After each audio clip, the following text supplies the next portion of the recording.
একদিকে শুনলেন তো যে কিভাবে উপভোক্তারা হয়রানির শিকার হয়েছেন দিনহাটায়। এবার দেখুন একটা উল্টো কথা গল্প বলবো আপনাদেরকে।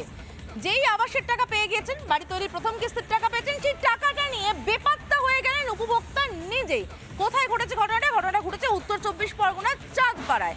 সুকুমার মণ্ডল নাম উপভোক্তার এবং তাকে খুঁজেই পাওয়া যাচ্ছে না। বাড়ি তৈরির প্রথম যে কিস্তির টাকাটা তিনি নিয়েছেন, নেওয়ার পরে হাওয়া হয়ে গিয়েছেন এবং তার জমিতে নোটিশ পঞ্চায়েতে। স্থানীয় বাসিন্দারা তারা কি বলছেন আমরা শুনে নেব। দুদিন আগে ওনাকে রাত 11টার সময় গিয়ে আমি ওনাকে ধরেছি। উনি আমাকে এটাই উত্তর দিলেন যে আমি যদি এই মুহূর্তে টাকা তুলি, কাউকে আমাকে 20,000 টাকা দিতে হবে। কাউকে উনি নাম উল্লেখ করেননি, কাউকে দিতে হবে। যদি না দিই তাহলে সমস্যায় পড়বে। বিশেষ করে আমার যতদূর ধারণা যে ওই ভয়তে হয়তো উনি টাকাটা তুলছেন না বা ঘরের কাজ শুরু করছেন না। উনি অ্যাকচুয়ালি টিএমসিরই কর্মচারী। আমরা চাইছি যে আমরা আমাদের অঞ্চল অফিস সব জায়গায় আমরা জানিয়ে দিয়েছি, আমরা এই যে সঠিকভাবে এই কেসটা তদন্ত হোক। ছিল ওই তো সুকুমার মণ্ডল, ওনার শেষের যে বউ তাকে নিয়ে বাস করতো। এখন সুকুমার কোথায় সেটা তো সঠিক বলতে পারবো না। যে ওই চৌধুরী বাগানে ওই মন্টু আছে না, মন্টু বিশ্বাস পঞ্চায়েত, ওই মন্টু বিশ্বাসের বোনের বাড়ি থাকতো। ওখানে ভাড়াও থাকে না, তার মানে এমনি থাকতে দিয়েছে।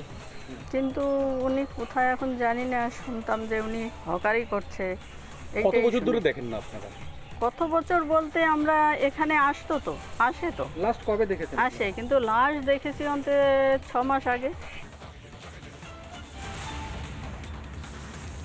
স্থানীয় বাসিন্দাদের বক্তব্য আমরা শুনছিলাম। আরো একবার জানিয়ে রাখতে চাইবো, সুকুমার মণ্ডল নাম উপভোক্তার। বিডিও কি বলছেন এ বিষয়ে আমরা শুনে নেব।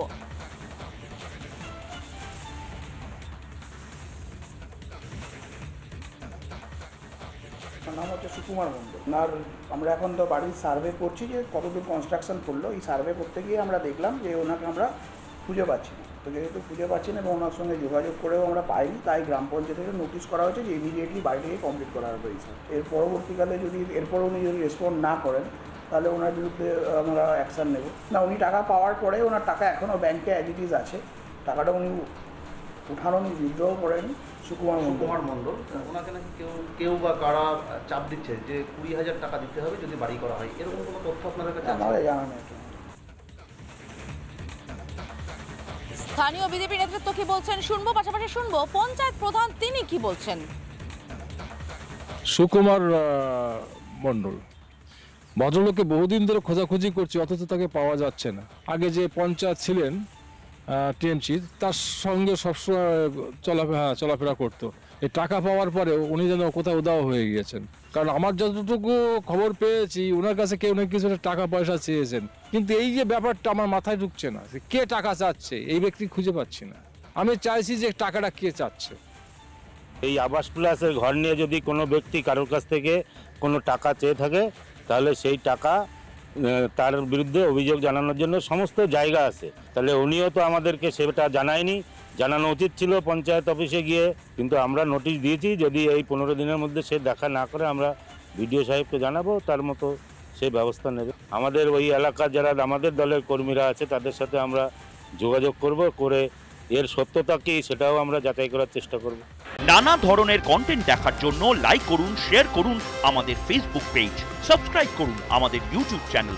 পাশাপাশি অন্যান্য ব্রেকিং নিউজের জন্য অবশ্যই চোখ রাখুন রিপাবলিক বাংলায়।